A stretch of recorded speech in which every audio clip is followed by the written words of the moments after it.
ہم نے اپنے 30 دنوں کے اقتدار میں اب تک 15 بڑے بڑے منصوبے شروع کیے ہیں، جن میں سے سب سے پہلا منصوبہ خیبر پختونخوا کی 100% آبادی کے لیے صحت کارڈ کا اجرا ہے، جس میں ہر خاندان کو 10 لاکھ روپے تک علاج کی فری سہولت میسر ہے۔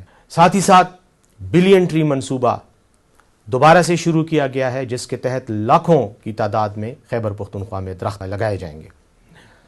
اس کے علاوہ رمضان پیکیج کے تحت 10 لاکھ خاندانوں کو مالی امداد دی جا رہی ہے تاکہ وہ رمضان میں اپنے خوراک کی، کھانے پینے کی اشیاء کی ضروریات کو پورا کر سکیں۔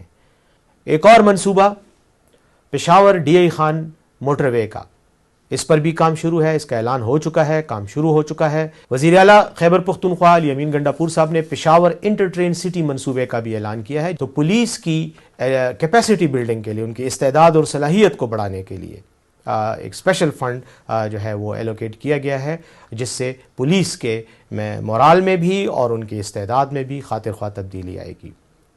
چونکہ عید قریب آ رہی ہے، وزیر اعلیٰ خیبر پختونخوا نے عید پیکیج کے نام سے 1 لاکھ خاندانوں کو مالی مدد دینے کا اعلان کیا ہے تاکہ وہ عید کی خوشیوں میں شریک ہو سکیں۔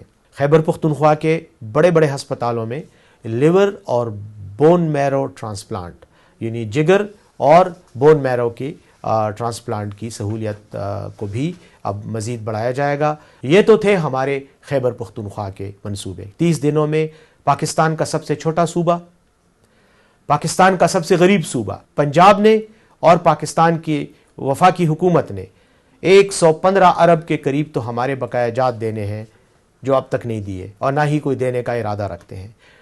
اس غریب صوبے نے اپنے محدود وسائل میں یہ کام کیے۔ وہاں ایک محترمہ ہے، شہزادی صاحبہ، نام نہاد شہزادی ہیں، تخت کوئی نہیں ہے، بادشاہت کوئی نہیں ہے، لیکن خاندانی وراثت کے تحت وہ شہزادی بنی ہوئی ہیں۔